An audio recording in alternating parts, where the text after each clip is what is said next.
Are living organisms classified?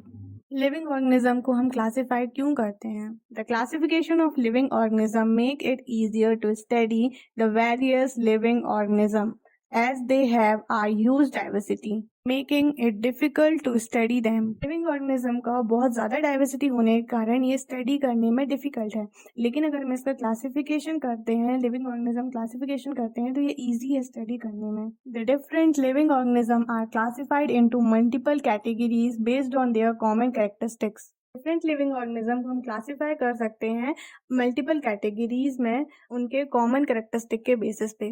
Classifications help scientists and researchers to study them easily and systematically. Classification जो है help करता है scientist and researchers को study करने में इजीली, आसानी से और एक ऑर्गेनाइज्ड वे में. Studying various living organism will benefit human kind as it will help discovered multiple things. बहुत सारे लिविंग ऑर्गेनिज्म के स्टडी करने से ह्यूमन काइंड मतलब कि मानव जाति को ही बेनिफिट है, कि इससे मल्टीपल थिंग्स, अलग अलग अनेक चीज़ों की जो है डिस्कवरी करने में हेल्प मिलेगा, including new medicine and the introduction of better yielding varieties of crops. With millions of organisms on Earth, local names differ, causing confusion. Millions of organism होने के कारण उनके लोकल नेम जो है डिफर है, मतलब अलग अलग है, जिसके कारण जो है कंफ्यूजन क्रिएट होता है. By classifying organisms according to their roles, scientists use a universal naming system that ensure accuracy and consistency in understanding. Organisms को उनके roles के according classify करके इस यूनिवर्सल नेमिंग सिस्टम का यूज़ करके उसे इंश्योर करते हैं कि वो ज़्यादा अच्छे से समझ में आ सके एक्यूरेसी और कंसिस्टेंसी के साथ. Study of organisms of other places.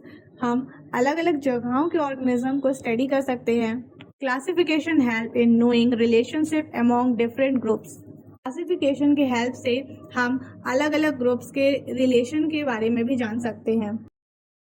हमें आंसर को रटने की ज़रूरत नहीं है, हमें बस कुछ पॉइंट्स याद रखने हैं जिससे हम आंसर खुद से बना के लिख सकते हैं. पॉइंट्स में जैसे कि रीज़न हो गया, बेनिफिट है, naming, place and relationship between organism. तो जैसे कि रीज़न है, तो रीज़न में हमने देखा कि क्लासिफिकेशन इजी करता है अलग अलग ऑर्गेनिज्म के स्टडी को, एंड ये बेस्ड रहता है कॉमन कैरेक्टरिस्टिक के ऊपर. साइंटिस्ट एंड रिसर्चर्स के स्टडी को क्लासिफिकेशन इजी एंड सिस्टमेटिकली बना देता है. बेनिफिट में हमने देखा कि अलग अलग ऑर्गेनिज्म के बारे में स्टडी करने से मानव जाति को ही एक मदद मिल रही है मल्टीपल थिंग्स को डिस्कवर करने में. नेमिंग में हमने पढ़ा कि अर्थ में मिलियंस ऑफ ऑर्गेनिज्म हैं और उनके लोकल नेम अलग अलग हैं, जिनके कारण कन्फ्यूजन क्रिएट होता है, और इसलिए साइंटिस्ट जो है उन्होंने यूज़ किया यूनिवर्सल नेमिंग सिस्टम को. हम अलग अलग प्लेसेस के ऑर्गेनिज्म को स्टडी कर सकते हैं और उनके बीच के रिलेशनशिप को जान सकते हैं. Changing every now and then. Classification system जो है समय के साथ क्यों चेंज होते जा रहा है? क्लासिफिकेशन का मतलब क्या है? क्लासिफिकेशन का मतलब है लिविंग ऑर्गेनिज्म को ग्रुप में डिवाइड करना ताकि हम उन्हें अच्छे से स्टडी कर सकें. Answer: classification system keep changing from time to time because of the following reason. तो फर्स्ट रीजन है discovery of new organisms.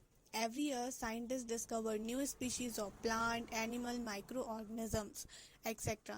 These newly found organisms may not fit into the existing classification system, so modification are needed. हर साल scientist discover करते हैं new species plant, animal and micro organism को, लेकिन जो अभी existing classification है उसमें ये जो न्यूली फाउंड ऑर्गेनिज्म है वो फिट नहीं बैठते हैं, इसलिए जो है मॉडिफिकेशन मतलब चेंज लाया जाता है. तो इस रीज़न से न्यू ऑर्गेनिज्म की डिस्कवरी के कारण क्लासिफिकेशन सिस्टम में चेंज होता है. Second, advancement of technology. With the development of new scientific tools, scientists can study organisms in more detail. These advanced tools provide more accurate information about the relationship among organisms. Scientific tools के development के कारण scientist organism की study को और भी अच्छे से detail में कर पा रहे हैं, जो कि उन्हें और भी accurate information प्रोवाइड कर रहा है. Third point, limitation of old systems. Old classification systems like the two kingdom or five kingdom system had many limitations. For example, they could not properly classify organisms like viruses or distinguish between prokaryote and eukaryote effectively. Two kingdom and five kingdom system में बहुत सारे limitations हैं, जैसे कि viruses, इन्हें classify नहीं किया गया है properly, and prokaryote and eukaryote को डिस्टिंग अलग अलग भी अच्छे तरीके से इफेक्टिवली नहीं किया गया है। अब हम देखेंगे की पॉइंट्स जिससे हम आंसर को खुद से बना के लिख सकते हैं। Discovery of new organisms, advancement in technology, limitations of old system and other points.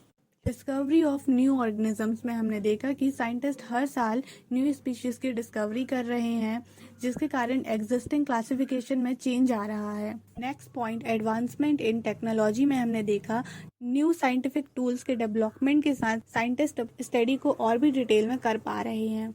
Limitation of old system में हमने देखा कि टू किंगडम और फाइव किंगडम सिस्टम में बहुत सारे लिमिटेशंस हैं, जिनके कारण ऑर्गेनिज्म प्रॉपरली क्लासिफाई नहीं है।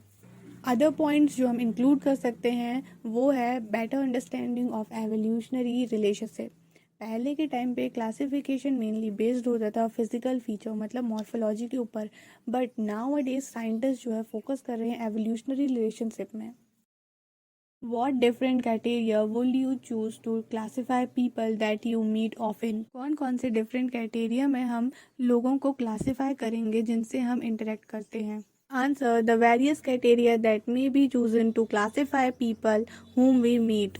हम लोगों को क्लासीफाई करने के लिए अलग अलग क्राइटेरिया को यूज़ कर सकते हैं, जैसे कि एज है, तो एज में चिल्ड्रंस है, टीनेजर, एडल्ट, सीनियर सिटीजन्स। हम अगर प्रोफेशन और रोल्स के बेसिस में देखें तो students, teacher, doctor, engineer, shopkeeper. Hobbies और इंटरेस्ट के बेसिस में देखें तो sport lover, music lover, reader, artist, ये सब क्राइटेरिया में हम क्लासीफाई कर सकते हैं। क्लासिफिकेशन हर जगह होता है, चाहे ह्यूमन हो या लिविंग ऑर्गेनिज्म। जब हम कॉमन फीचर्स के बेसिस पे ग्रुप बनाते हैं तो स्टडी और अंडरस्टैंडिंग दोनों ईजी हो जाती है।